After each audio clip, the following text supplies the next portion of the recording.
je voulais aussi accueillir à la fois les participants de la région Provence-Alpes-Côte d'Azur, mais aussi les participants de la région Rhône-Alpes et Auvergne, puisque effectivement on a ouvert ce webinaire à l'ensemble de ces deux régions pour que vous puissiez profiter chacun de ces éléments. Donc n'hésitez pas à poser des questions à travers le chat pour pouvoir qu'on puisse y répondre. Voilà, je vous propose de commencer tout de suite notre webinaire au travers de la présentation d'un petit film sur la trame turquoise, et après je passerai la parole à Katiana Valentini pour vous présenter cet appel à projet un peu dans le détail. Voilà, merci, bonne journée, bon webinaire.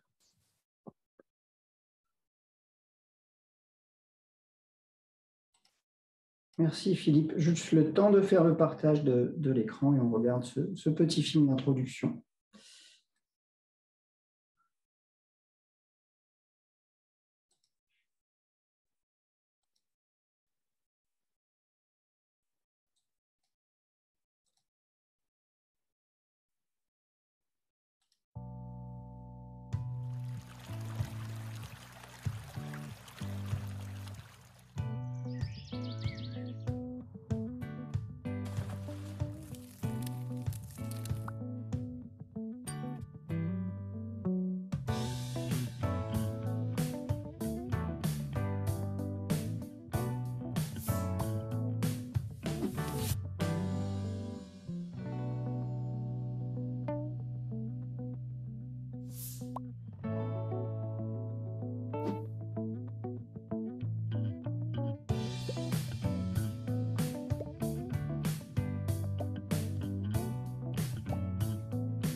Voilà, donc.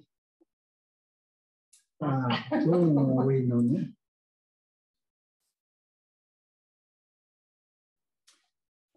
Je vais partager mon écran de mon côté. Oui, très bien. Parfait. Voilà, donc après ce petit film d'introduction, Katiana, je te passe la parole. Juste quand même, on a oublié de se présenter au niveau de l'agence. Donc, oui.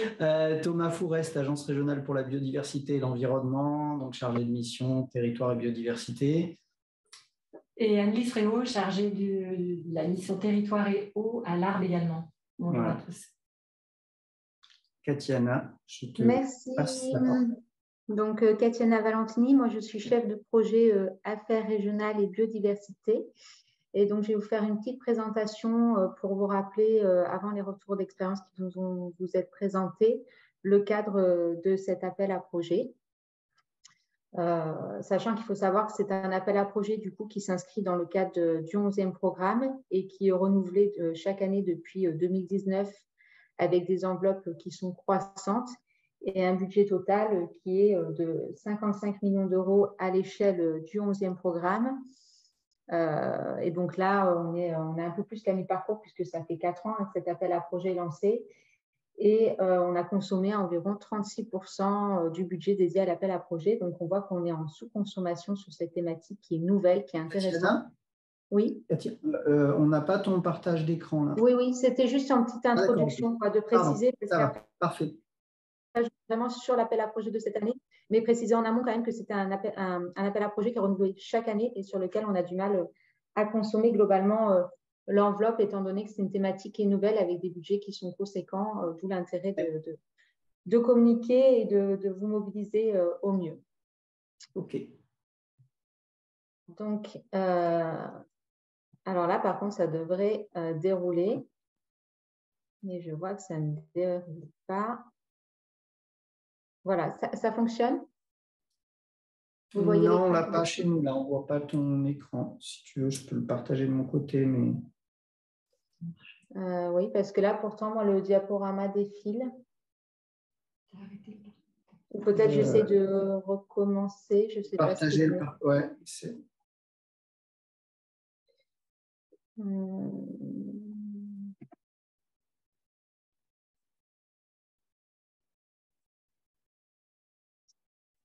Est-ce que là, vous voyez l'écran? Oui, c'est bon, parfait. Bon, j'espère que ça va défiler. Donc, l'objectif de cet appel à projet Biodiversité 2023, c'est bien la reconquête des habitats et des continuités écologiques au sein de la trame turquoise. Le film qu'on vient vous de passer a permis un petit peu de dresser en fait, le type d'actions qui sont recherchées et qu'on peut mettre en place en fait, pour restaurer cette trame turquoise. À noter que cette année, il y a une nouveauté puisqu'on a intégré dans cet appel à projet le fait de pouvoir travailler sur la réduction de la pollution lumineuse au sein de la trame turquoise et de la trame bleue, en accompagnement par contre des actions qui seront menées pour restaurer ces continuités. C'est-à-dire qu'on ne va pas intervenir sur la réduction de la pollution lumineuse si derrière on n'a pas des actions qui sont proposées, identifiées pour pouvoir restaurer les continuités écologiques au sein de la trame turquoise ou de la trame bleue. Le budget qui est proposé à l'échelle du bassin Rhône-Méditerranée-Corse, c'est un budget de 10 millions d'euros, donc une ambition qui est maintenue par rapport à l'année dernière, avec un taux d'aide qui peut aller jusqu'à 70% du montant de l'assiette éligible. Et donc, comment ça se passe en fait? Donc, l'appel à projet il a été lancé le 1er novembre 2022 et vous avez jusqu'au 30 avril 2023 pour pouvoir déposer vos dossiers. Nous tenons bien entendu côté agence à votre disposition pour échanger, reboucler en amont du dépôt de votre dossier de candidature sur votre projet. L'idée, c'est qu'on puisse aussi échanger.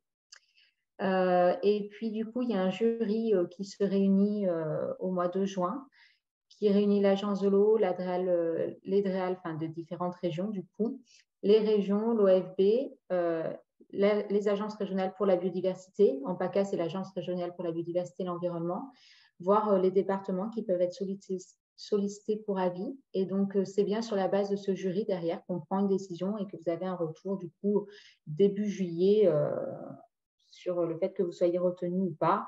il faut savoir qu'en général, il y a quand même une bonne majorité des dossiers qui sont retenus, notamment si on peut échanger en amont.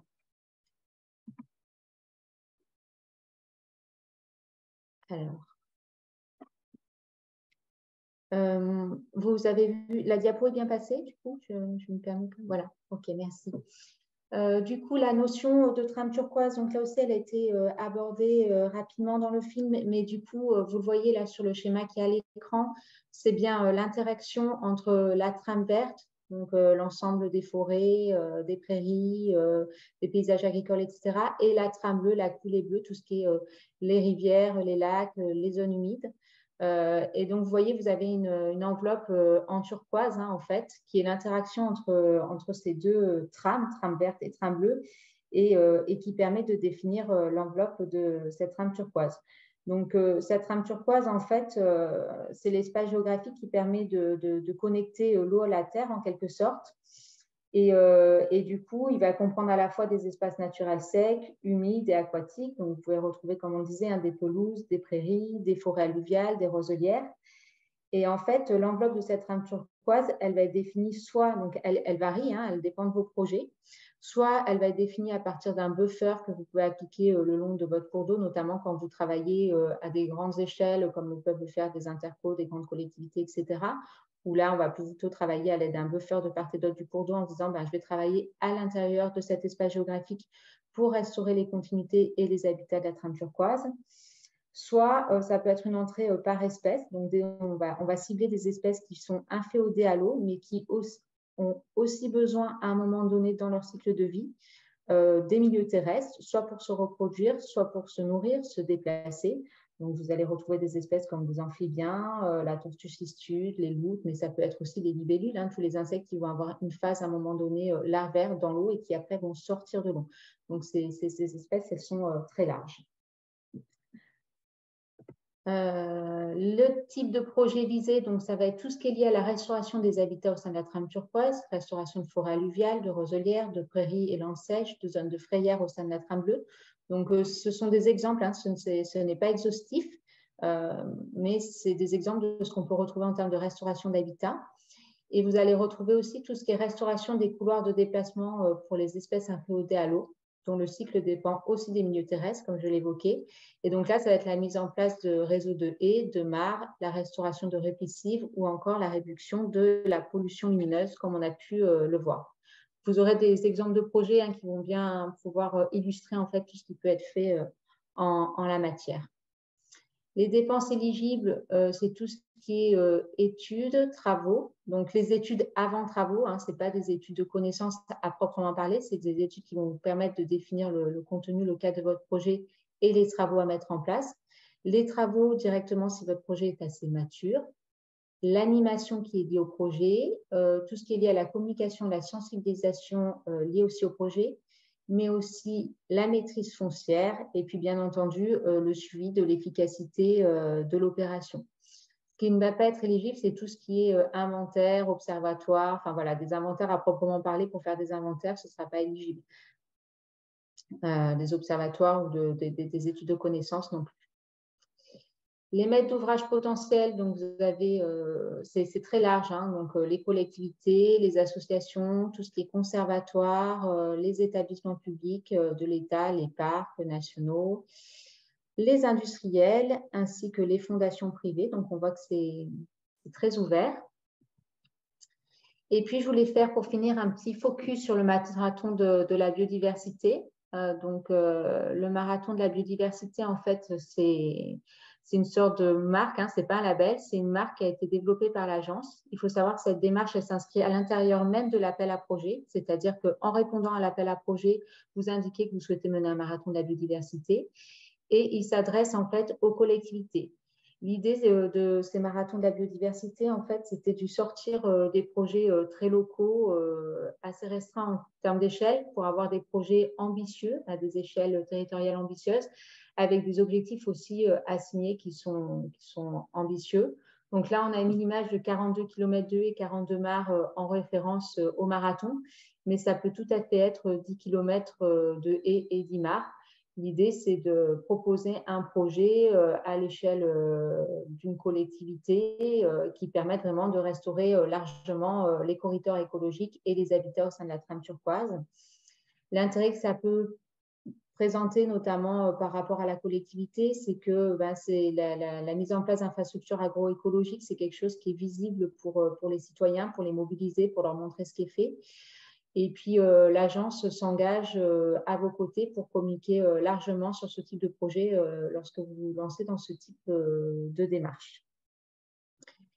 Et enfin, je voulais finir avec un dernier point pour vous indiquer qu'on a élaboré là, en 2022 un guide trame turquoise qui va être disponible en février 2023, donc incessamment sous peu, on vous le fera passer, et qui précise ce qu'est la trame turquoise, les espèces qui sont associées, quelles sont les méthodes de caractérisation de la trame turquoise, enfin, voilà, qui balaye de manière très large ce qu'on entend et ce qu'on souhaite à travers ces projets et pour vous aider au mieux à les monter.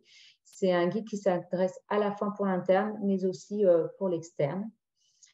Et enfin, juste un petit complément d'information, et après je laisse la parole pour vous informer qu'il y a, pour ceux qui en ont peut-être déjà entendu parler, il y a un fonds vert, là, c'est une enveloppe qui vise à accélérer la transition écologique, qui est attribuée du coup, enfin qui est lancée par le ministère, hein, et donc du coup qui vise à travers une enveloppe conséquente à mettre en place tout un tas de projets, dont des projets liés à la biodiversité.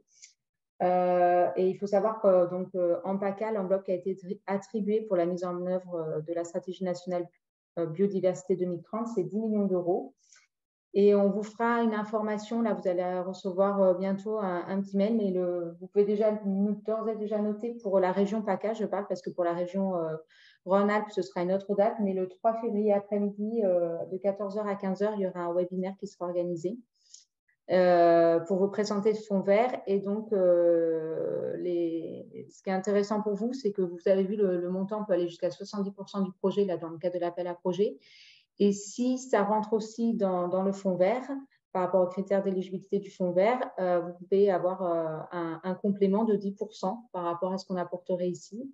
Et donc, du coup, ça permettrait de monter le budget global à hauteur de 80%. Donc, c'est une information aussi importante à avoir en termes de budget. Voilà. Mais je ne vous en dis pas plus parce qu'il y aura un webinaire qui est dédié la semaine prochaine. Je vous remercie à tous pour votre attention. Merci, Katiana. Alors, on a 3 questions déjà pour toi. La première concerne la largeur pour le buffer. Donc, je suppose que c'est la largeur autour des cours d'eau, de part et d'autre du cours d'eau. Oui, alors il n'y a pas d'échelle de buffer prédéfinie parce que des fois, il y en a qui appliquent un buffer, par exemple, par rapport déjà à des espèces qui sont suivies, comme le chiroptère, etc., qui vont savoir que, qui ont connaissance, parce qu'il y a des études qui existent, que ce type d'espèces, elles ont besoin d'une largeur de temps en répicile. Après, ça peut être un buffer de 300, de 500 mètres autour du cours d'eau. C'est vraiment à vous, dans le cadre de votre projet, de définir à quelle échelle vous souhaitez travailler. Alors, la deuxième question porte sur les canaux d'irrigation et d'assainissement. Est-ce qu'ils sont éligibles à cette AAP?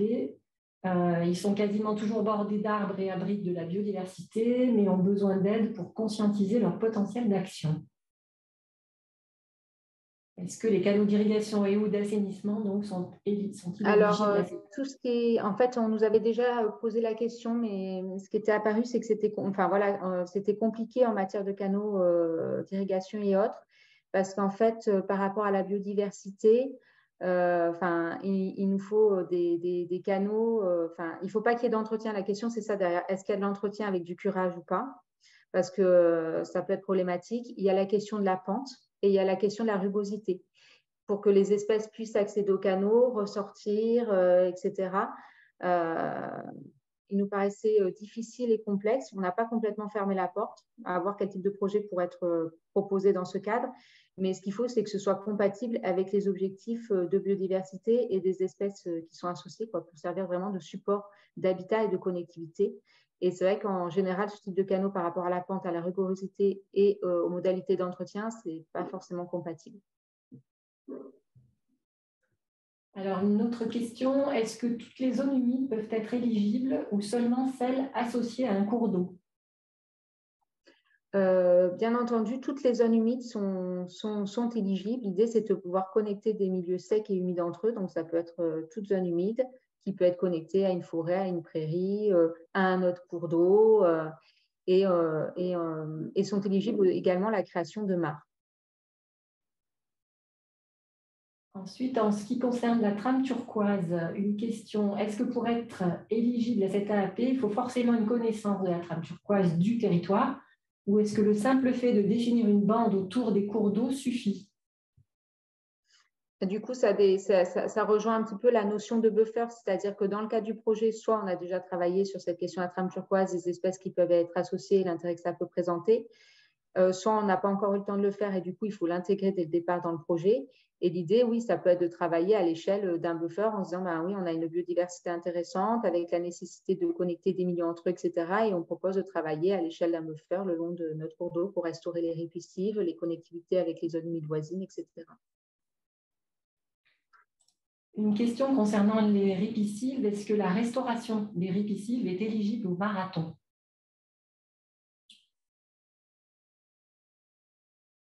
Alors, la restauration des ripisylves, elle est éligible au marathon si elle s'inscrit vraiment dans les objectifs de restauration des corridors écologiques pour des espèces associées à la trame turquoise. Mais bien entendu, ça peut être intégré dans le marathon. En fait, le marathon, il s'inscrit dans l'appel à projet. Donc, si on restaure des corridors de déplacement tels que les ripisylves pour des chiroptères, par exemple, pour des chauves-souris, ou pour des loutres, des castors, etc., c'est tout à fait éligible dans le cadre de l'appel à projet. Alors, une dernière question, je pense, sur le financement. Est-ce que si on a 80% de financement en combinant l'appel à projet et le fonds vert, est-ce que les 20% restants peuvent bénéficier de subventions ou est-ce que c'est le porteur de projet qui doit absolument apporter les 20% restants?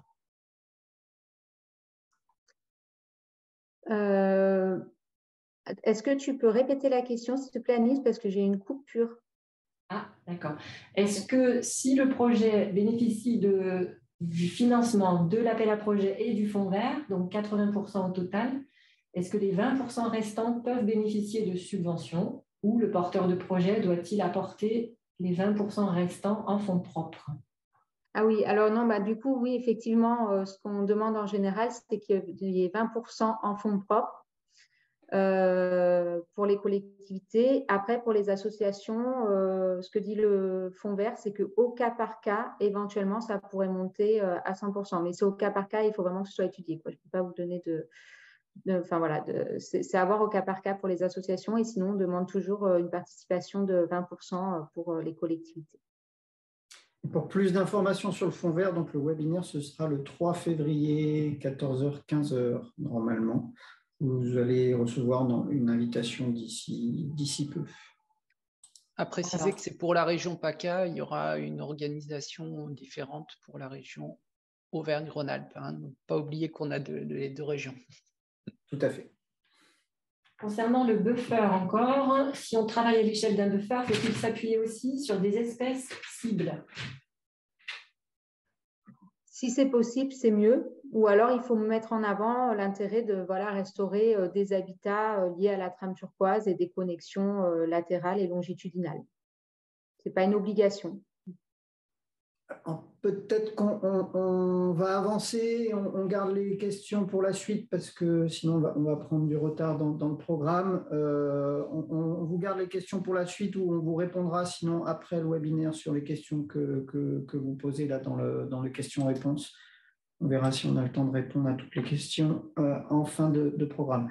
Du coup, je vous propose de passer, et puis ça permettra peut-être de répondre à vos questions à la partie retour d'expérience sur cet appel à projet sur différents projets qui ont été du coup réalisés ou qui sont en cours de réalisation liés à cet appel à projet. Donc, je passe la parole à Jérémy Saint-Pierre du syndicat mixte de l'Arve et de ses affluents pour nous présenter son projet aménagement d'un franchissement routier pour les amphibiens. Jérémy, je te passe la parole si tu... Oui, je suis là, bonjour. Je vais attaquer directement, je crois, par la présentation. Oui. Alors, il faut que je partage mon écran, donc. Tout à fait.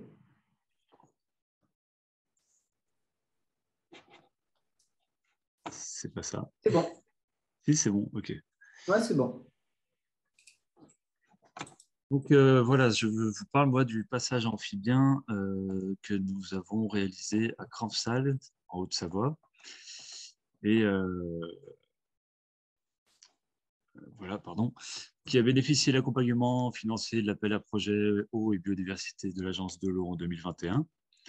Ce sera une présentation à deux voix puisque je suis accompagné, je vais l'être bientôt, là, de Baptiste Douteau de la LPO Haute-Savoie également. Bonjour à tous. Et donc, on parle de passage amphibien parce que, alors dans le petit film d'intro tout à l'heure, là, qui a très bien introduit, en tout cas, notre sujet à Baptiste et moi, avec des petits crapauds qui essaient de traverser d'une zone de reproduction à d'autres habitats de son cycle de vie. Voilà, donc nous, on parlait au départ de crapauduc, on m'a dit que c'était trop restrictif, donc j'ai parlé de batracoduc, et finalement, en fait, passage amphibien, c'est plus... faudrait même dire passage amphibien à petite faune. Donc, bon, on va parler de passage amphibien. Très classiquement, on va parler, on ne peut pas y échapper du maître d'ouvrage, de la genèse du projet, puis de la conception et des travaux, et le suivi qui a suivi. Et enfin, donc, faire un petit bilan en perspective. Le maître d'ouvrage, syndicat mixte d'aménagement de l'Arve et de ses affluents, comme son nom l'indique, est un syndicat de rivière historiquement qui a récemment, comme tout le monde, pris la compétence GEMAPI, donc début 2017, et qui a renforcé son intervention sur les zones humides depuis, certaines zones humides dites prioritaires, et donc notamment la tourbière de l'Aussy dont on va parler. Tout ça pour dire que la compétence amphibien et infrastructure routière, c'est pas quelque chose qui faisait partie de notre quotidien avant, et qu'il a fallu s'entourer de compétences extérieures. Je vais passer vite sur la tourbière de l'Aussy. On peut la considérer comme une relique, puisque relique géographique dans un espace très contraint par l'anthropisation, l'urbanisation. Donc, on le voit là sur la carte issue du SRADET, du syndicat régional des continuités. Alors, j'avoue que je ne sais plus ce que ça signifie exactement. Mais voilà. Donc, on est aux portes de l'agglomération genevoise et annemassienne. Et donc, on a un lieu, une zone humide en rouge là qui est très contrainte. Donc relique de ce point de vue-là, et relique également écologique, puisque pour ceux à qui ça parle, il s'agit d'un bas-marais oligotrophe formé dans une cuvette d'origine glaciaire, qui reste chez nous, en tout cas, c'est exceptionnel à cette altitude. Le site est longé par une route communale qui subit un fort trafic pendulaire, donc justement aux heures de pointe correspondant aux heures de migration en février-mars des amphibiens. Et donc, un site d'écrasement très important qui est identifié en tant que tel comme un obstacle à la continuité. Et donc, ce site fait l'objet d'un ramassage bénévole depuis au moins 2013, alors a priori même encore avant, et on a pu constater l'efficacité du ramassage dans la bonne santé, en tout cas la santé quantitative de la population. Mais le ramassage bénévole, ce n'est pas forcément pérenne, ni dans le temps, parce qu'il y a une fatigue qui finit par se faire sentir des bénévoles et des organisateurs, qui en l'occurrence la commune, et parce que ce n'est pas pérenne dans l'année. Donc pour les retours de migration sur les adultes et les juvéniles, eh bien, ça ne fonctionne pas. Donc on a des écrasements d'un très gros pourcentage de population par moment. D'où le projet. Voilà, donc le site, à gauche la tourbière, derrière un rideau d'arbres, et à droite un versant boisé d'où viennent les amphibiens pour se reproduire sur la gauche. Et le projet a pu avancer. Il était prévu depuis 2012 dans une fiche action, mais faute de moyens, ça n'a pas abouti. Voilà, la reprise de la fiche action par le contrat de territoire des ENS de l'agglomération a permis au SM3A de se positionner comme maître d'ouvrage et d'engager le projet, donc avec une maîtrise d'œuvre en 2020. Maîtrise d'œuvre groupant un bureau d'études, infrastructure, alpétudes et espèces, espaces naturels terréaux. Donc deux compétences, ce qui était très, très précieux. Et puis des travaux en 2021 par Colas Perrier, TP74. Sur le plan de financement, rapidement aussi, donc on a eu 60% comme prévu par le CTENS par le département et 20% appel à projet eau biodiversité, donc agence de l'eau. Et je signale que nous avons eu l'honneur d'être l'un des 3 coups de cœur de l'appel à projet. Et puis, pour mention aussi, la commune et l'agglo qui ont participé au titre de la réfection de la route, pour 25% quand même du total, et des dévoiements de réseau. Je vais un peu vite parce que j'en ai trop prévu, évidemment, par rapport au temps imparti. Donc, bon, les paramètres techniques de conception, je ne vais peut-être pas rentrer dans le détail, mais c'est pour savoir que j'ai découvert au montage du projet la complexité et la subtilité de ce type d'ouvrage. Donc, avec des ouvrages à implanter en fonction évidemment des passages préférentiels et puis des types de collecteurs latéraux qui récupèrent les batraciens qui veulent traverser de plein de sortes, de plein de technologies différentes et qui correspondent vraiment au site d'implantation. Donc, il y a des questions d'abrasivité des bétons, de résistance routière, de dimension, de terrassement. Voilà, c'est plus complexe que beaucoup de monde ne pensait chez nous, en tout cas. Et luminosité, j'y reviendrai. On a eu des contraintes techniques sur d'autres sites de réseau qui n'étaient pas localisés avant l'AVP, de pluviales difficiles à caler, de risques routiers. Bon, heureusement, pas de contraintes foncières réglementaires, mais tout ça pour dire que entre le projet, l'AVP et le pro, on a quand même des incidences, on découvre des contraintes qui ont des incidences importantes sur les plannings et sur les coûts, évidemment, comme toujours. Donc, l'ouvrage final que nous avons mis en place consiste à aménager 4 traversées réparties sur un linéaire de 180 mètres linéaires, justement. 4 traversées fois 4 fois 2 tunnels, un tunnel aller, un tunnel retour, puisqu'il y a des questions de pente vers la sortie et de gestion de la lumière qui est de plus importante à la sortie qu'à l'entrée pour inciter le batracien à aller du bon côté, justement, lui donner envie de traverser. On a des traversées pluviales, bon, je ne vais pas détailler. Voilà, les images par le mieux que les mots. Donc, à gauche, l'ouvrage type avant d'être couvert. Donc, c'est des modules spécifiques pour les batraciens. Hein. C'est vendu en tant que tel. Ça a une bonne résistance à la charge routière. Donc, c'est le choix. Au milieu, c'est un des ouvrages qui a été fait selon cette méthode-là, donc de U avec couvertine. Peu importe, c'est juste là, ce qui est important, c'est de prendre conscience de la méticulosité du travail, notamment de jointure, de penture, de toutes sortes de petits détails d'attention qui demandent à l'entreprise quand même d'être assez fine sur le VRD. C'est pas, et même pour nous, c'est original, nous qui nous occupons habituellement de milieux naturels où on n'est pas au millimètre. Et ben là, il a fallu se pencher sur un ouvrage très routier, très VRD justement, et assez inhabituel. Donc, avec une grande vigilance au long des travaux.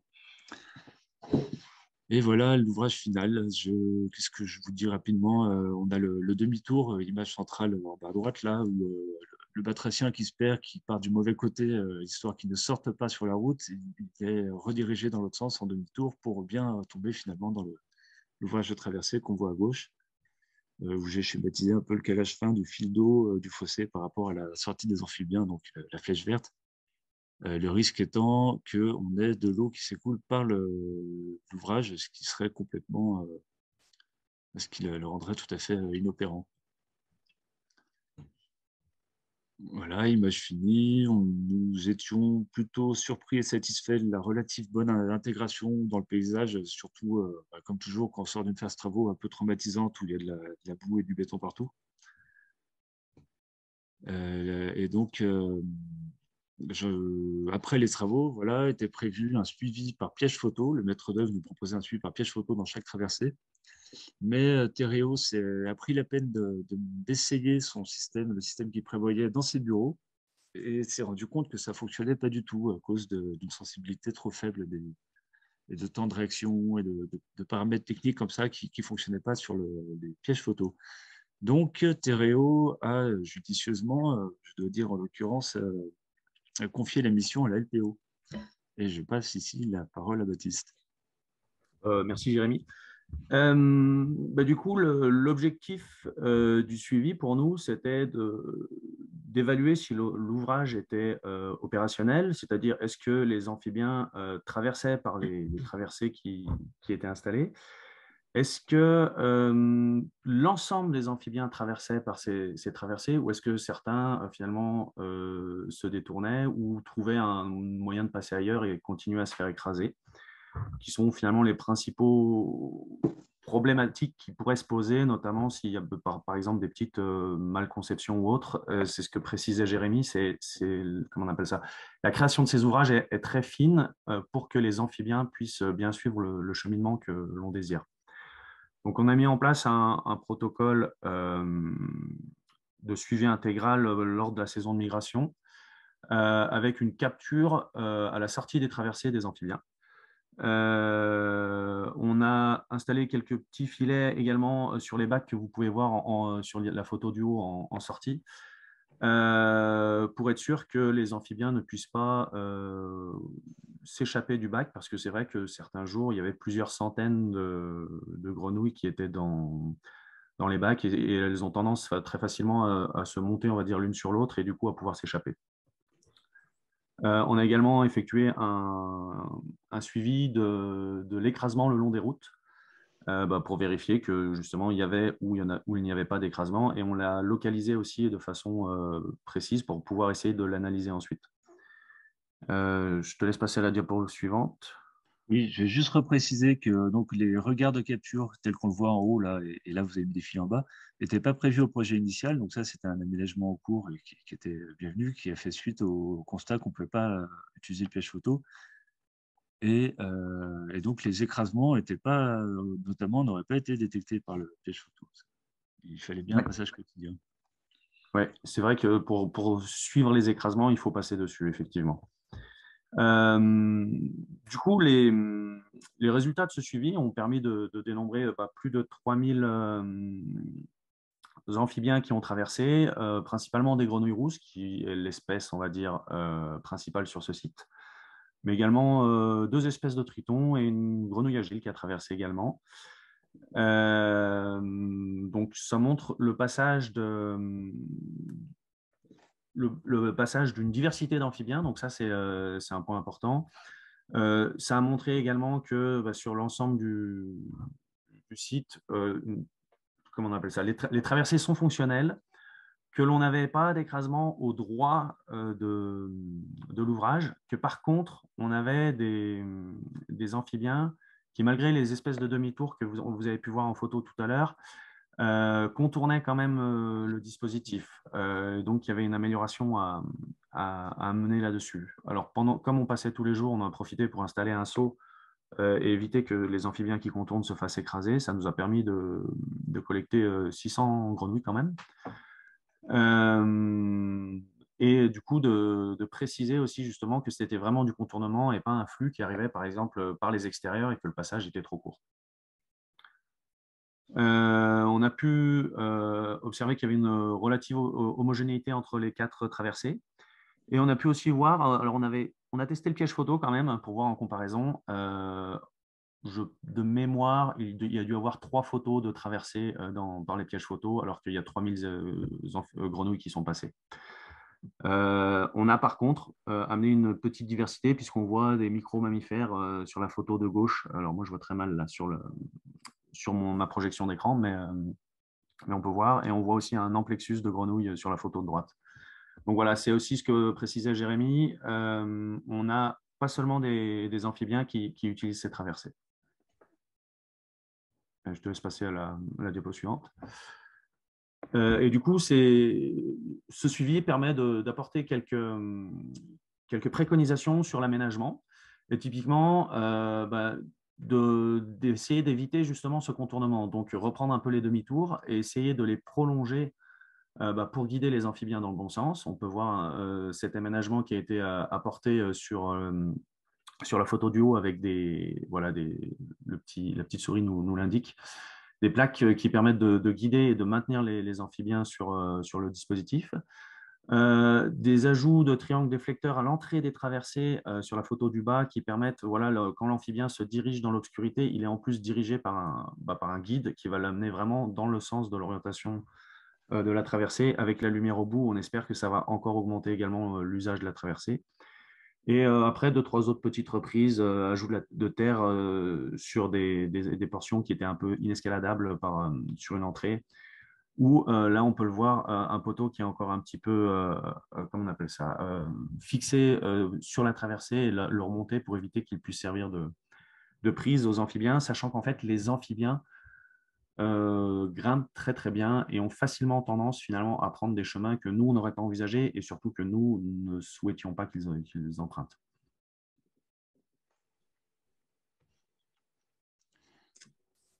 Alors, donc le chantier était, les petits ajustements en question ont été finalisés cette fin d'année de décembre, là. Et il est temps, alors on n'a pas de suivi prévu maintenant, là, mais bon, voilà, donc on peut se permettre de faire un bilan puisque l'opération est terminée. Et donc, donc on en a un peu parlé déjà, mais il y a le point d'attention qui est que des petits détails mineurs de quelques centimètres, de problèmes de terre végétale, des petits détails mineurs peuvent vraiment rendre l'ensemble inopérant. Donc, il y a vraiment une attention en suivi de chantier qui est très importante, autant du maître d'ouvrage, du maître d'œuvre, bien sûr, et puis il faut vraiment se projeter pour ma part, dans une compétence qui n'était pas la mienne et essayer de se penser crapaud, enfin, en l'occurrence grenouille plutôt, pour envisager un petit peu tous les chemins et les obstacles. Bon, j'y viens à la fin, mais j'y viens juste maintenant, voilà. Je passe directement à l'entreprise qui en l'occurrence, avait une expérience de passage amphibien, mais il n'a pas du tout mise en valeur puisque personne n'était présent sur le chantier qui a eu cette expérience. Et c'est dommage parce que c'est des petits détails justement qui sont intéressants d'avoir déjà expérimenté. Voilà, bon, maître d'ouvrage, j'en ai déjà parlé, maître d'œuvre, très bien d'avoir cette double compétence et une bonne communication entre les deux. Et pour autant, ce n'est pas une garantie sans faille contre des petites erreurs de conception qui se corrigent au fur et à mesure, mais voilà, faut être attentif. Il y a toujours la question, alors qui concerne tout le monde, je pense tous nos projets là dont on peut parler aujourd'hui, c'est le rapport de l'intérêt par rapport au prix, quand on nous dit qu'il y a besoin de logements sociaux et de ronds-points. Ça s'est même traduit chez nous par un prix par batracien, qui heureusement est amené à décroître au fur et à mesure des années, et surtout si on arrive à redynamiser encore un petit peu plus à la marge la population. Pour comparaison, une villa classique en Haute-Savoie coûte le double du prix de cet ouvrage. Mais bon, ça, c'est un bon sujet. Durée de vie de l'ouvrage, je me posais la question de l'entretien courant et exceptionnel qui sont importants à appliquer sur les ouvrages pour que justement des modules béton, des passages un peu fins comme ça, avec des problèmes de pluvio assez fins, pour que ce soit vraiment durable. Il va vraiment falloir prolonger l'effort de la collectivité pendant des dizaines d'années, j'espère. Sur les suites à donner au projet, donc qui n'est plus un projet, qui est un ouvrage, il va nous falloir monter une notice d'entretien, notice de suivi d'entretien. C'est une demande des élus qui est tout à fait pertinente, puisque nul n'est éternel en sa collectivité, surtout si cet ouvrage dure 50 ans. Pour l'instant, j'ai un problème je ne trouve pas d'autres exemples, donc on sera peut-être les premiers à le faire, peut-être pas. Si quelqu'un en connaît, qui n'hésite pas à me contacter. Et ensuite, d'autres questions à se poser qu'on ne s'est pas encore toutes posées, c'est sur le suivi de la population. Est-ce qu'il faut revenir dans 5 ans probablement, et puis dans 10-15 ans? C'est des suivis à prévoir et à financer, donc peut-être dans le cadre du plan de gestion de la tourbière. Et enfin, pour que tout ça ait un sens et que l'investissement en temps et en argent ait un sens, il faut qu'on arrive à être certain de la préservation de la zone humide, d'une part, mais aussi du coteau boisé, donc d'où viennent les amphibiens. Et donc ça, c'est par l'urbanisme, on va y arriver facilement, mais surtout aussi des sites d'estive et d'hivernage qui, pour le coup, sont assez mal connus. Voilà, j'en ai fini de cette présentation. Merci beaucoup, Jérémy Saint-Pierre et Baptiste Douteau pour cette présentation. Ce qu'on vous propose, vu qu'on a pris un petit peu de retard, c'est de noter vos questions là, pour les participants dans le question-réponse, puis on reviendra après pour éventuellement répondre à vos questions. Pour le moment, il n'y en a pas eu sur la présentation, qui a été, me semble-t-il, très claire, et je pense qu'il y aura des parallèles à faire avec la présentation du parc naturel régional du Luberon en fin de webinaire. Du coup, je vous propose de passer tout de suite à la présentation suivante. Si Sophie Dragon-Darmusé, chargée de projet agroécologique, est disponible. Parfait. Merci beaucoup de nous avoir rejoints pour ce webinaire. Est-ce que vous avez la possibilité de partager votre présentation ou on le fait de notre côté? Vous me dites si c'est bon. Ah, ça a l'air bien. C'est bon, là, on ne l'a pas encore en plein écran, mais on a la présentation en... Voilà, c'est bon. Voilà. Parfait. C'est bon? Juste préciser que tu as Oui, vas-y. On précise juste, merci beaucoup encore pour cette présentation au pied levé. On voit que vous êtes dans votre voiture, donc en déplacement sur le terrain. Merci encore plus. Avec le manteau parce qu'il fait froid. Oui. Voilà, non mais si ça marche, si la connexion fonctionne, tant mieux. Ça fonctionne. Du coup, je vais vous parler de notre projet qu'on mène au sein du Parc naturel régional du Verdon, qui consiste à déployer un réseau d'infrastructures agroécologiques au sein de la trame turquoise dans les plaines et vallées du parc. Donc, je vais vous faire un petit topo rapide sur le contexte et les enjeux qu'on rencontre au niveau du territoire et ce pourquoi on a répondu en fait à l'appel à projet de l'Agence de l'eau. Déjà, au sein du parc naturel régional du Verdon, donc situé dans les Alpes de Haute-Provence et le Var, hein, au niveau géographique, notre charte on porte plusieurs objectifs au sein de notre charte et en particulier 3 objectifs forts concernés par le projet, que sont la reconquête et la préservation des milieux naturels fragiles inféodés à l'eau, également la recherche d'un fonctionnement hydraulique et écologique satisfaisant. Et puis, on travaille aussi sur favoriser les pratiques agricoles respectueuses de l'environnement et du paysage. Et donc, pour se focaliser un peu sur les enjeux biodiversité et agronomiques au sein du parc, on a un enjeu biodiversité très fort avec notamment qui se traduit par l'animation de 6 sites Natura 2000 sur le parc, dont le site Natura 2000 du plateau de Valensole, où on a concentré un peu plus le projet dont je vais vous parler. Et le plateau de Valensole, donc, est un grand plateau agricole dominé par la culture de lavandin et céréales. Et puis, donc, Natura 2000, parce qu'il y a certaines espèces, et en particulier une espèce de chauve-souris qui est le petit rhinolophe, qui est menacée et qui est très dépendante de la connectivité entre les haies et la ripisylve en particulier. Donc, on va voir que c'est sur cette espèce qu'on s'est appuyé pour mener notre projet, notamment. On a aussi des enjeux agronomiques très forts par rapport aux pratiques agricoles qui sont réalisées, beaucoup de monoculture, pratiques assez intensives, une perte de fertilité des sols et puis des problèmes d'érosion. On a beau être sur un plateau, là, le plateau de Valensole, c'est pas plat partout et on rencontre des gros problèmes d'érosion qui se traduisent donc par des pertes de sol et puis des problèmes de qualité de l'eau et puis des pertes économiques pour la production agricole. Donc, pour répondre à cette problématique-là, on mène différents projets, hein, différents dispositifs, notamment la trame verte et bleue, le stage, donc l'animation de Natura 2000, de plusieurs sites, et puis également un projet qui s'appelle Regain, dans lequel on peut intégrer le projet dont je vais vous parler, qui cherche à développer des pratiques agricoles favorables et agroécologiques sur le plateau de Valensole. On a été amené à développer des plantations de haies, en fait, d'accompagnement d'agriculteurs vers de la plantation de haies. Alors, plus généralement, le développement de systèmes en agroforesterie, mais pour l'instant, on s'attache surtout à des plantations de haies qu'on peut considérer comme système d'agroforesterie.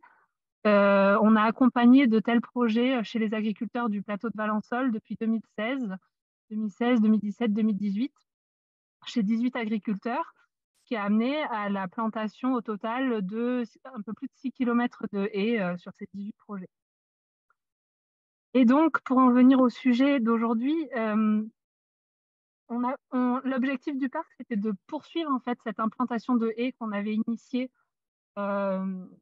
sur le territoire, de s'ouvrir également à d'autres infrastructures agroécologiques, les mares par exemple, ou alors d'autres infrastructures boisées. Mais cette fois, on avait la volonté de cibler précisément les projets situés sur les secteurs prioritaires du parc, donc les secteurs à enjeu d'un point de vue biodiversité et agronomique et érosion hydrique sur la trame turquoise, puisque bon, c'est fait aussi un des objectifs de l'Agence de l'eau de développer ces pratiques-là sur la trame turquoise. Donc, je crois qu'il y a une introduction sur la trame turquoise tout à l'heure, mais j'ai remis quand même la définition qui est l'interface entre la trame verte et la trame bleue. Et donc, c'est un espace qui abrite des espèces évoluant à la fois dans les milieux aquatiques et les milieux terrestres. Du coup, alors je vous présente les principales actions qu'on mène dans le cadre de ce projet, de cet appel à projet. Alors, on a commencé, finalement, puisqu'on voulait cibler les plantations sur les secteurs prioritaires, la première étape, ça a été d'identifier justement les secteurs à enjeu de la trame turquoise. Donc, secteurs à enjeu vis-à-vis de la biodiversité, pour restaurer les continuités écologiques, et puis également pour l'aspect plus agronomique, prioritaire vis-à-vis de l'aléa érosion. Donc ça a été la première étape, je vais vous la détailler juste après. Ensuite, deuxième étape, ça a été de contacter les agriculteurs situés sur ce secteur-là, de les sensibiliser et puis de prendre contact avec eux individuellement pour leur proposer des projets de plantation quand ils étaient favorables. Et puis enfin, la troisième partie, et on est dedans en ce moment, c'est l'accompagnement des projets de plantation à proprement parler. Donc là, je vous ai illustré là, sur la droite de l'écran deux photos qui illustrent un petit peu les enjeux sur lesquels on s'est basé. Donc en bas, une photo qui illustre les problèmes d'érosion qu'on peut rencontrer. Là, c'est dans une parcelle de lavandin. En haut, vous voyez donc une chauve-souris. Donc, pour vous dire qu'on s'est basé sur le petit rhinolophe, comme je vous disais tout à l'heure, pour finalement identifier les secteurs à enjeu de restauration des continuités de la trame turquoise. Alors, pourquoi le petit rhinolophe?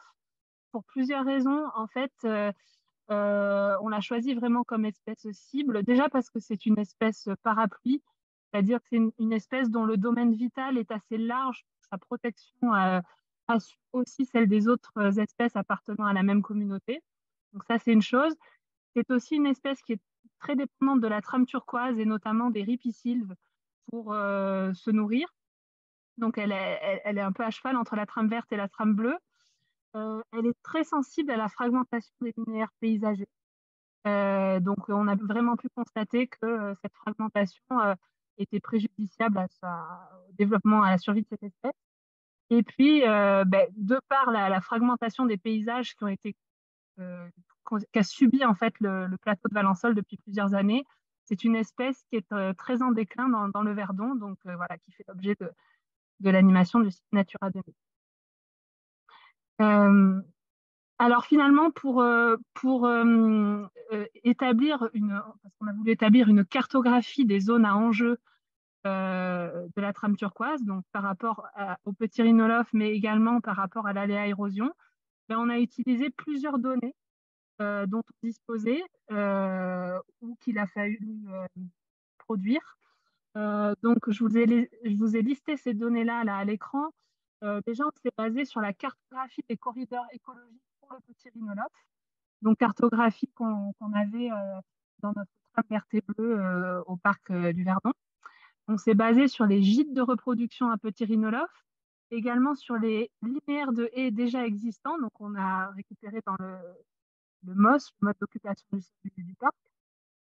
Et puis, quelque chose qu'on a, un travail qui a été produit là, dans le cadre de ce projet, c'est la cartographie de l'aléa érosion qui a été élaborée par la Société du Canal de Provence, donc par les pédologues de cette société-là. Le Canal de Provence a aussi répondu à l'appel à projet de l'Agence de l'eau en parallèle, avec les mêmes objectifs. Et il s'est basé sur les données topographiques, l'occupation du sol, les caractéristiques du sol et les précipitations pour définir cette cartographie de l'aléa érosion. Le tout sur un périmètre de 500 mètres autour des cours d'eau pour bien être sur cette trame turquoise. Alors, je l'illustre rapidement et je ne vais pas trop rentrer dans les détails techniques cartographiques. Mais voilà, donc on s'est basé à la fois, comme je vous disais, sur la trame biodiversité du petit rhinolophe, les enjeux érosion que vous pouvez voir en haut à droite, les linéaires de haies existants, les gîtes à petit rhinolophe, et on a appliqué un carroyage en fait et une fusion des couches SIG pour obtenir finalement une seule et même couche des secteurs les plus ou moins prioritaires de la trame turquoise sur lesquels il fallait qu'on se concentre. Donc, ce qui nous a donné la carte que vous avez là, avec pour la trame turquoise des zones plus ou moins prioritaires dans lesquelles on est allé chercher les agriculteurs. Donc, ça a été un autre travail, le travail suivant, ça a été déjà d'identifier les agriculteurs qui exploitaient les parcelles situées sur les secteurs prioritaires qu'on avait identifiés. Donc, c'est pas forcément évident. On est passé par la Chambre d'agriculture. Nous-mêmes, on avait des contacts puisqu'on travaille quand même avec un certain nombre d'entre eux. Donc ça a été une première chose. On a réalisé du coup des enquêtes individuelles auprès d'une quinzaine d'exploitants concernés. Pour n'oublier personne, on a aussi fait passer l'information auprès des agriculteurs à travers une lettre d'information envoyée à tous les agriculteurs du secteur. Et puis, alors là, c'est plus un aspect collectif. On a organisé des journées techniques d'information sur l'implantation de haies. Alors, trois premières journées techniques de sensibilisation, d'information, et puis ensuite une journée technique un petit peu plus poussée, plutôt destinée aux agriculteurs qui étaient prêts à s'engager dans des projets de plantation, avec des apports de références technico-économiques, et où on s'est beaucoup attardé sur la mise en place des haies, les avantages agronomiques que ça pouvait représenter aussi pour les agriculteurs, et les avantages environnementaux, bien sûr. Donc, qui sont alors, à droite, là, donc là, vous avez quelques photos des rangs techniques, et puis à droite, vous avez quelques petits mots qui ressortaient un petit peu lors des entretiens avec les agriculteurs qu'on a pu avoir sur ce que eux voyaient comme aspect positif à l'implantation de haies. C'est vrai qu'on arrive avec une entrée biodiversité, mais il y a tout un tas d'autres avantages que eux peuvent y trouver dans leurs systèmes agricoles, à savoir la préservation des sols, la lutte contre l'érosion, l'aspect mellifère des haies, la valorisation aussi derrière, l'aspect brise-vent, l'esthétisme, la communication aussi, donner une bonne image de l'exploitation. Voilà, tout ça, ce sont des choses qui sont importantes pour eux aussi. Et donc enfin, une fois qu'on a réalisé, qu'on a mobilisé un certain nombre d'agriculteurs, donc au total, il y en a une dizaine d'intéressés. J'avoue qu'on ne s'attendait pas à autant sur la quinzaine de personnes contactées. Voilà, on a entamé des accompagnements vers des projets de plantation. Donc d'abord, on a validé les projets avec l'Agence de l'eau pour vérifier qu'on était bien sur des secteurs intéressants et où le projet qu'on proposait d'implantation, qui est un peu un compromis parfois entre ce que nous, on propose pour répondre au mieux aux enjeux biodiversité, puisque l'agriculteur souhaite. On a validé ça pour être sûr qu'on soit cohérent en comité de pilotage avec l'agence de l'eau. Et on a ensuite avancé sur la conception des projets, donc en fonction des objectifs de l'agriculteur aussi, bien sûr. Donc, on a fait cette phase-là au mois de cet été, mois de septembre, l'automne. Et puis ensuite, on a organisé l'organisation de l'approvisionnement en plan avec une pépinière locale. Ce qui est intéressant, c'est qu'on essaie de travailler vraiment sur des plans qui soient le plus adaptés au secteur local. Et donc, on travaille avec une pépinière qui vient collecter du matériel végétal localement sur les sites où vont être plantées les haies pour les mettre en multiplication et pouvoir approvisionner un an plus tard les agriculteurs en plants issus de matériel végétal local. Bien sûr, donc il y a un soutien financier à la plantation, j'en ai pas parlé. Excusez-moi, on vous entend un peu moins bien. Je pense que c'est lié à la distance au micro ou quand vous bougez, ça crée un peu des. Alors, je vais essayer de me rapprocher un peu. Vous m'entendez? Voilà, ouais, c'est mieux. Ouais. Désolée. C'est quand la main passe devant le micro. Pour dire que le contenu du projet intègre le financement des plantations, qui comprend l'achat des plants pour les haies, l'achat des protections et du paillage. Donc, dans le cadre de ce projet-là, on arrive à financer 90% de ces matériels-là de plantation pour les agriculteurs. Donc, c'est le parc qui achète directement le matériel et on demande une participation de 10% pour les agriculteurs. Pour certains, non, puisque la SAFER est partenaire du projet et a choisi d'abonder en fait ce financement pour ses attributaires. Et donc, pour les attributaires SAFER, donc, qui ont bénéficié de terrain en fait, par le biais de la SAFER depuis les 5 dernières années, la SAFER vient en complément et on arrive à des projets qui sont financés à 100% pour l'achat des plants, des protections, du paillage. Et tout ça donc passe par la mise en place bien sûr de conventions entre l'agriculteur et le parc, voire d'obligations réelles environnementales qu'on compte mettre en place pour les agriculteurs pour garantir en fait la pérennité de la haie sur le long terme. Donc voilà, passer par un acte notarié pour sécuriser certaines plantations quand on a quelques inquiétudes, quelques doutes sur des transmissions d'exploitation, des choses comme ça. Voilà, donc on a choisi de travailler aussi sur ces ORE pour lesquels la SAFER nous aide au niveau juridique. Voilà, donc où on en est aujourd'hui, on a déjà 2 projets qui sont en cours de plantation, là, qui sont en cours de plantation depuis l'automne, donc qui correspondent à 1500 mètres linéaires. 6 autres projets en cours de conception avec des plantations prévues pour l'automne prochain, donc ça représente 4 km et demi. Et puis, on a identifié, là encore, je vous avais dit qu'il y avait une dizaine de projets en tout, on a même un peu plus, encore 5 projets qui doivent encore être validés et confirmés. Donc, on envisage plus pour 2024 et de toute façon, ça nécessiterait une enveloppe supplémentaire. Donc, on part sur une deuxième réponse à l'appel à projet de l'Agence de l'eau pour 2024. Voilà, je crois que j'en ai terminé. J'espère que ça n'a pas été trop long. Merci beaucoup. Non, pas du tout. C'était bien dans les temps, avec juste le petit souci de son par moment, mais ça semble aller mieux vers la fin. On a une question concernant les agriculteurs. Étaient-ils tous propriétaires du foncier concerné?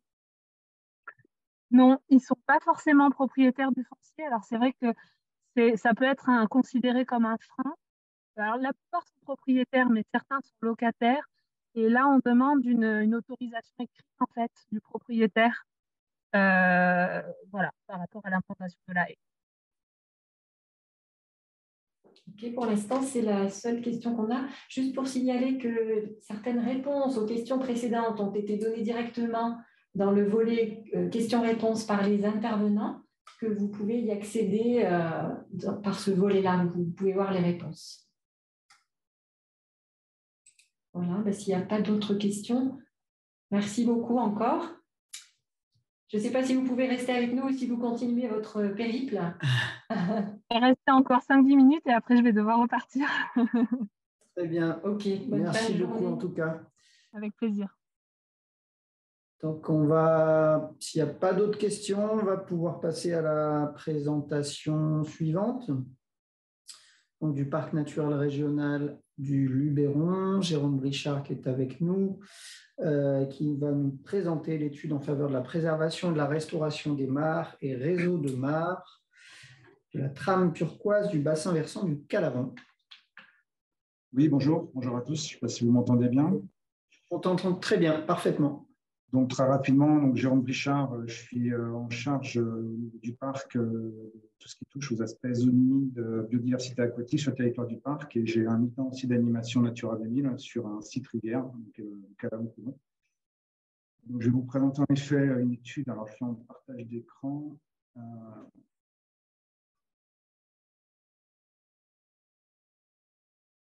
sais pas si vous le voyez bien. Hein. C'est bon, on voit pas en plein écran, mais on voit la présentation. C'est parfait. Voilà. OK. Donc, en effet, je vais vous présenter un retour d'expérience sur une étude qu'on a réalisée entre 2019 et 2021 sur 3 années, ces 3 années-là, visant en fait à définir un programme d'action en faveur de la préservation et de la restauration des mares du bassin versant du Calabon, en s'intégrant dans ce projet-là, turquoise, les mares de ce bassin. Donc, un projet qui a été financé, outre par l'appel à projet eau et biodiversité de l'agence d'eau. Il y a eu un cofinancement également de la région. Et on parlait, enfin, dans les questions précédentes, des questions d'autofinancement. Donc, il y a une part évidemment qui a été prise par le parc, mais on a aussi un mécénat en fait privé, donc de la société RTE, Réseau de transport électrique, qui a pu abonder sur ce financement de cette opération. Excuse-moi, Jérôme, on ne t'entend pas très bien. Je ne sais pas si c'est la distance au micro ou. Vous m'entendez mieux là? Là, c'est mieux, ouais. Peut-être pas mettre le micro trop proche. Merci. Voilà. Donc, le cadre global de cette étude, donc, elle a été portée à la fois par le parc et le CNPACA, avec qui on est partenaire sur cette opération. Il y a eu un premier appel à projet donc, qui était porté par le CEN en 2018 pour démarrer cette opération. Et en fait, on a dû compléter une 3e année de l'étude. Je reviendrai dessus. Et c'est le parc là qui a porté l'opération, qui est toujours avec son partenaire, donc 2 maîtres d'ouvrage finalement. Et associé à cela, des partenaires scientifiques sur un volet d'études spécifique à une espèce, donc qui est Statipop, qui est un bureau d'études spécialisé en analyse statistique des données sur la biodiversité, et accompagné également du Centre d'écologie fonctionnelle et d'études de Montpellier. Donc, le secteur d'études, plus précisément, c'était donc ce bassin versant du Calabon que vous avez là en photo à gauche, qui a la particularité que le parc en fait, mène depuis très longtemps des actions de gestion qui touchent aux aspects eau, milieu aquatique, puisqu'il y a un schéma d'aménagement et de gestion des eaux dans le parc et l'animateur, et un contrat rivière sur lequel un syndicat de rivière reporte aujourd'hui les principales animations. Alors, sur ce bassin, il y a eu un inventaire zoologique qui a été réalisé par le passé, et on s'est appuyé sur cet inventaire pour réaliser notre étude. Donc, dans cet inventaire, on a à peu près 350 zones qui ont été identifiées, dont la grande majorité sont des zones dites ponctuelles, donc petites mares, d'où l'intérêt de travailler sur ce réseau de mares sur ce territoire, avec une densité de mares plus importante dans le bassin d'Apt, ce qu'on appelle le pays d'Apt, donc vous voyez là sur la partie aval du bassin, et un enjeu plus particulier sur ce secteur lié à une espèce particulière, donc un amphibien qui est le trappois plutôt, le Pléodactylus tripède, qui était notre espèce cible sur cette étude, donc l'espèce parapluie, là, alors on peut donner la définition, que toute action en faveur de cette espèce bénéficiera aux autres cortèges d'amphibiens. Et cette espèce, en fait, à l'échelle nationale, est vulnérable et à l'échelle régionale en danger, s'inscrit en liste rouge en danger régional. Voilà, sur la carte de répartition à l'échelle mondiale, c'est une répartition mondiale très réduite, c'est péninsule ibérique, et pour ce qui nous concerne en France, péninsule partie méditerranéen et un petit peu côte atlantique. Et à l'échelle de la région les principales populations sont donc Bouches-du-Rhône et Vaucluse, un petit peu le Var. C'est un peu aussi le bastion à l'échelle régionale de l'espèce. Vraiment, désolé Jérôme, mais on t'entend un petit peu voilà, haché ou un peu sourd, un son un peu sourd. Je sais, vous m'entendez mieux là, comme ça? Oui, c'est pas mal là, c'est un peu mieux. Ouais. Ok. Alors, excuse-moi, un petit coupé dans la présentation. Pas de souci. Donc là, voilà, c'était juste pour présenter le texte. Donc la problématique qu'on a sur ce territoire, comme beaucoup de territoires, c'est une régression des zones humides, en particulier des mares, qui sont des milieux très ponctuels, de faible surface et ne bénéficient pas vraiment de statut de protection avec toutes les réglementations. Elles en échappent complètement au niveau de la loi sur l'eau, les projets d'aménagement ou autres, mais c'est pas souvent vu comme des espaces à remblayer ou à gagner. Voilà une destruction qu'on constate. Sur ce bassin, un enjeu important au niveau amphibien avec 9 espèces présentes. Et un constat aussi, c'est que sur les espèces cibles, enfin en tout cas l'espèce pélobate, on a très peu de connaissances sur l'écologie et l'état de conservation de l'espèce. Donc l'objectif de l'étude, c'était déjà en première phase d'améliorer ces connaissances à la fois sur l'état de conservation des mares connues et l'état de conservation des populations de pélobates du passé, et d'établir sur cette base une stratégie d'intervention et un programme d'action de pouvoir engager des travaux de restauration, de création de mares, avec aussi un volet de sensibilisation et de communication sur tout le long de l'étude. Sur le premier volet de l'étude, qui concernait cette amélioration de connaissances, l'analyse fonctionnelle des mares, des réseaux de mares, donc 3 points là, que vous voyez, je vais pas redire, donc l'état de conservation, mais aussi une étude plus particulière sur l'espèce elle-même, sur sa distribution, et sur les dynamiques de population. Et un dernier volet sur la partie analyse spatiale des continuités écologiques. Donc le bilan, les premiers résultats de l'étude ont montré que sur l'état de conservation des mares, on a pu en évaluer une centaine sur l'ensemble des réseaux connus, à partir d'une phase terrain, de caractériser ces paramètres physiques de la mare, les pentes, le recouvrement de la végétation, le contexte dans lequel la société, la présence de poissons, pas de poissons, enfin, voilà, tout un panel d'indicateurs qui nous ont permis de définir cet état de conservation, donc qui fait ressortir un état plutôt dégradé, plus de la moitié des mares qui sont dans un état de conservation moyen à mauvais, et des menaces qui sont liées in situ sur l'envasement, la fermeture de milieux et aussi des activités de remblai et de dépôt sauvage amenant à leur destruction. L'ensemble de ces données ont été bancarisées au niveau d'une base de données qu'on a au niveau de l'Interparc en région PACA, qui est le système d'information territorial. Sur la distribution de l'espèce, un travail a été fait pour essayer de confirmer la présence des pélobates là où il était déjà connu, et aussi de prospecter sur d'autres mares potentiellement favorables. Donc on a un bilan de 24 stations à pélobates présentes sur ce bassin. Ça représente 80% finalement des populations connues en recluse, et 60% des populations connues de la région du Sud. Et sur ces stations, on a cherché à voir le succès de la reproduction. 15 stations sur ces 24 sur lesquelles une reproduction annuelle se fait. Et l'ensemble de ces stations, l'ensemble et une partie de ces stations sont inscrites déjà dans un réseau de mares, ce qu'on appelle des complexes de mares, que vous voyez donc sur la carte entourée avec le nom de Body. Mais on a aussi des stations qui sont stations d'isolement, qui potentiellement peuvent à terme disparaître. Sur la partie dynamique étude des populations, donc on s'est intéressé à 2 populations en particulier pour étudier ces choses-là, sur l'état de conservation des populations en place et sur le rôle qu'avaient finalement certaines barrières physiques dans le paysage sur les mares, le milieu naturel comme le cours d'eau. Donc on a pris le secteur, donc vous avez à droite les tours, qui a un ensemble de 6 mares réparties à droite et de gauche sur l'axe Calao. Et puis une mare complètement isolée, le site du plan, 2 populations dans un contexte assez différent, isolées et raisonnement.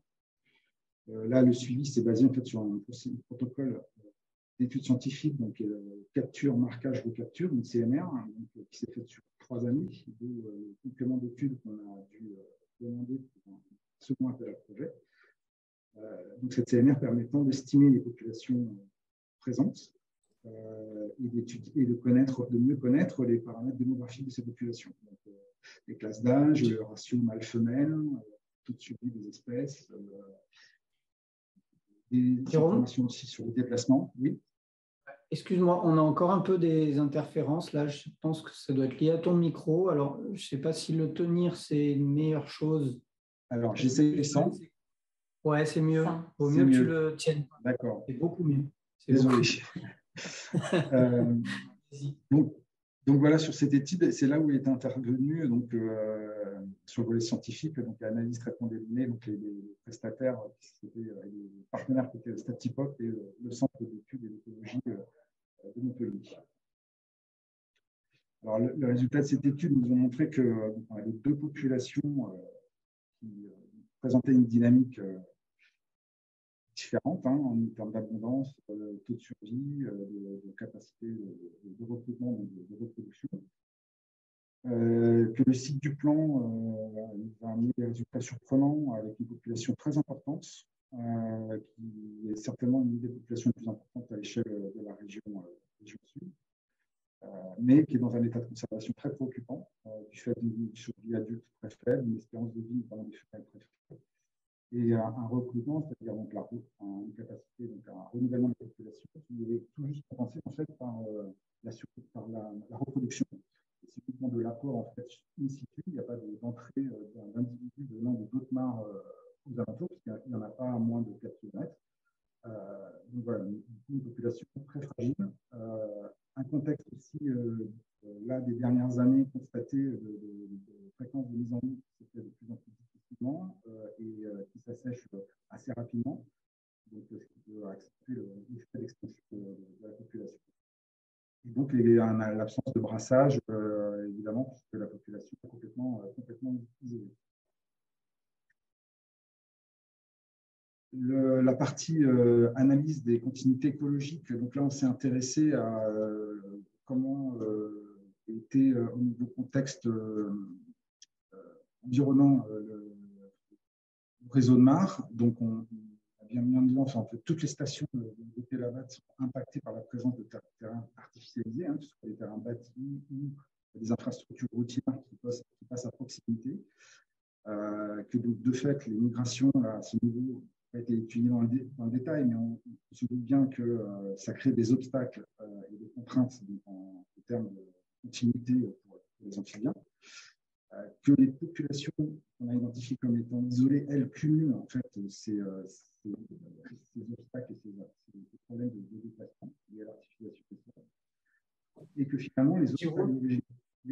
Pardon, ouais, on n'entend vraiment pas très bien. Du coup, je ne sais pas si tu peux le passer par le micro de ton ordinateur plutôt que le casque. J'ai l'impression que ça vient du micro, c'est pour ça que... Vas-y, parle. Vous m'entendez mieux? Oui, ça a l'air d'être mieux. Ça a l'air d'être bien mieux. On va essayer comme ça. Bon, ok. Donc, je vais continuer comme ça. N'hésitez pas à me dire si...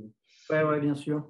Donc, du coup, tout ça, oui. Donc, les obstacles d'origine naturelle, en fait, sont finalement assez marginaux, peu préoccupants. Notamment, on l'a constaté sur l'étude du site des Tours, où en fait, le calavon ne constitue pas un obstacle en soi en termes de déplacement, puisqu'on a eu des échanges entre les mares rive droite et rive gauche.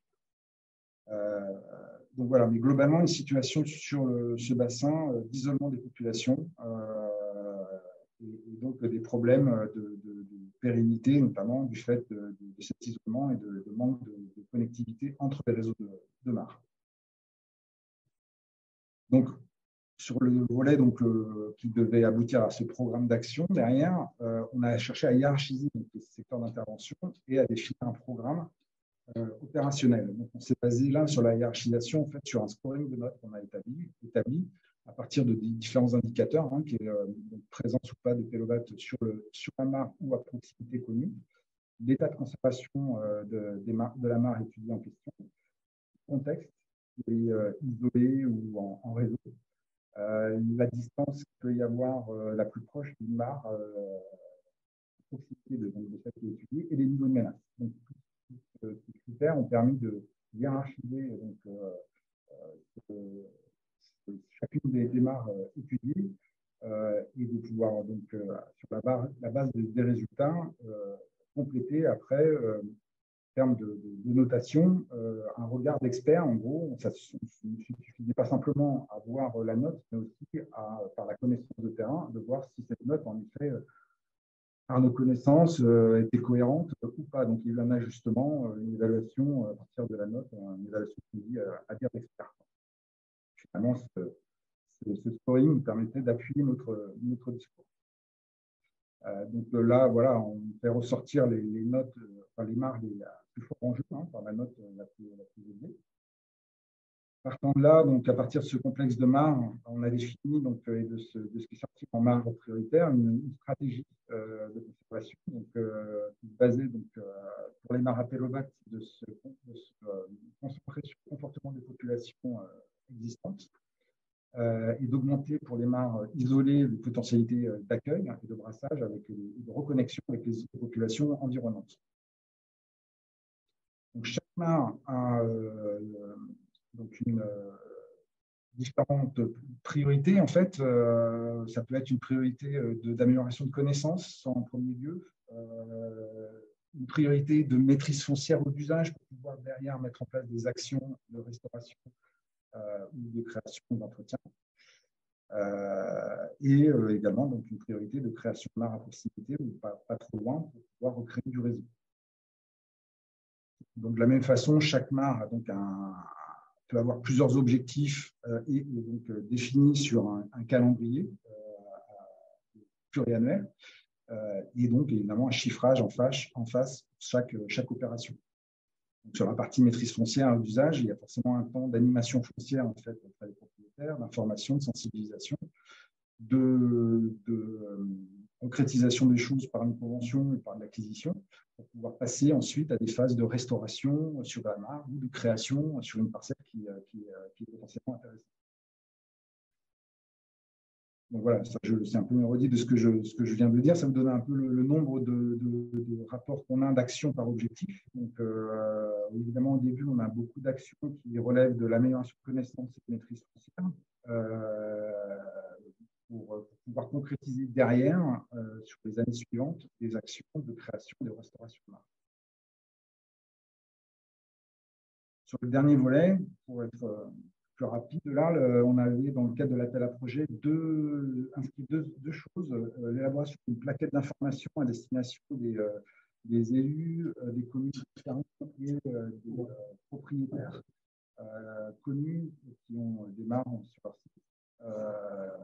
Afin de nous aider derrière à la phase opérationnelle sur l'animation foncière, notamment, et une valorisation de ce travail qu'on a mené sur la CMR Pélobat, un article scientifique. Donc, ce sont deux éléments qui ont été réalisés, j'en ai juste un extrait. La mare, donc, la plaquette des mares a été éditée là, très, très récemment, fin d'année dernière. Donc, on va rentrer aujourd'hui, nous, dans une phase opérationnelle d'animation foncière en partenariat avec le CNPACA, qui est un peu la suite des opérations.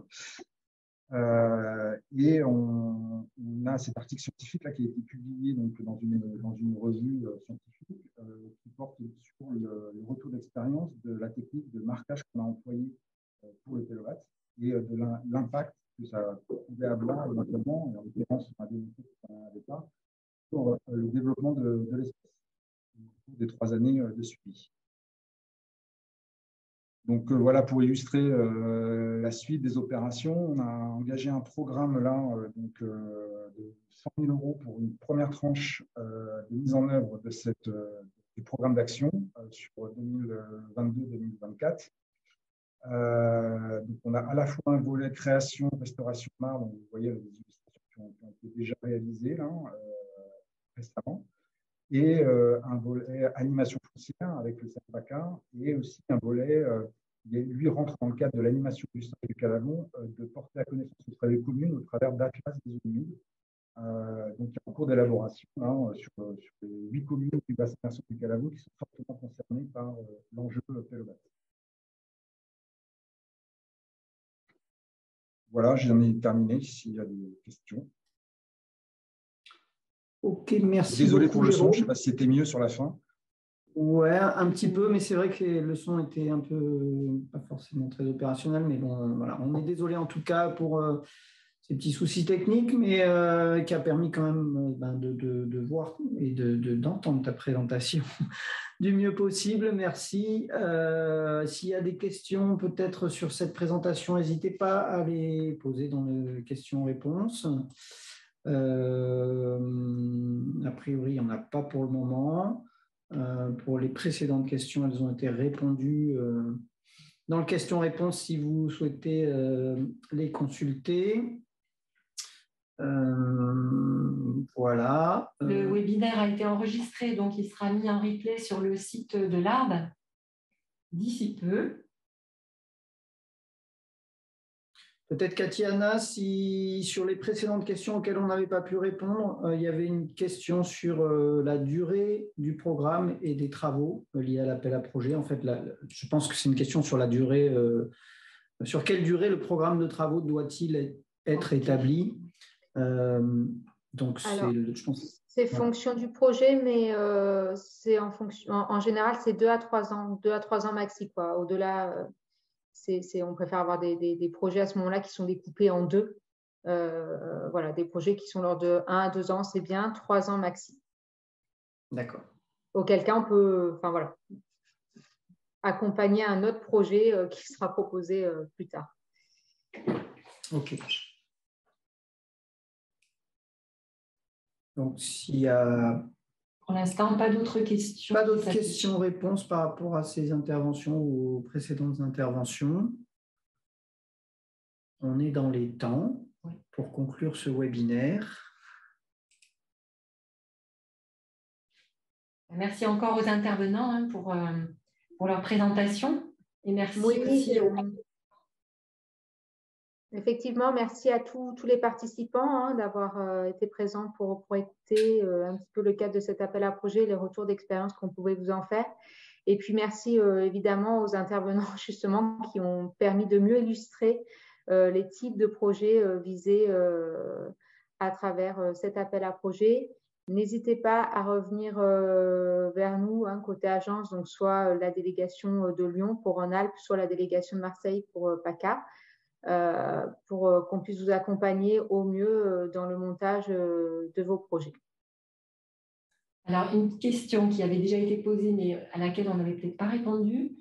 Un projet d'aménagement d'une ancienne déchetterie en parc paysager avec des études sur la biodiversité, des zones humides et plus sèches, est-il éligible ?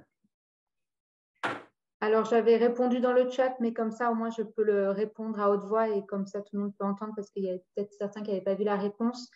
Ce que je disais, c'est que les études de connaissances ne sont pas éligibles. Par contre, si vous avez sur ce secteur des travaux à proposer ou études et travaux pour restaurer les continuités et les habitats au titre de la trame turquoise, c'est éligible. Par contre, il faut bien viser des espèces qui sont associés à la trame turquoise, c'est-à-dire qui ont vraiment une partie de leur cycle de vie qui dépend de l'eau. Ce n'est pas le cas, par exemple, de la tortue de Provence. C'est le cas de la tortue de Sud qui va être dans l'eau et qui va sortir de l'eau pour pondre ses œufs.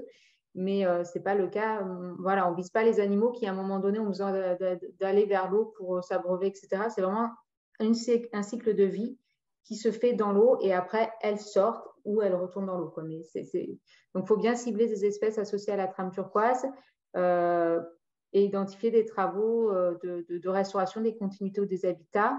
Et puis, j'avais mis en avant aussi la nécessité de bien expliciter par rapport à cette déchetterie, comment ont traité les déchets et le fait que ça n'ait plus d'impact de nocivité pour les espèces, et par rapport au projet, en fait, en tant que tel.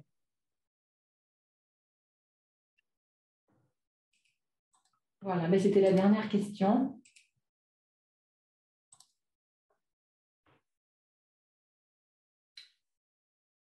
Je pense qu'on va pouvoir clôturer.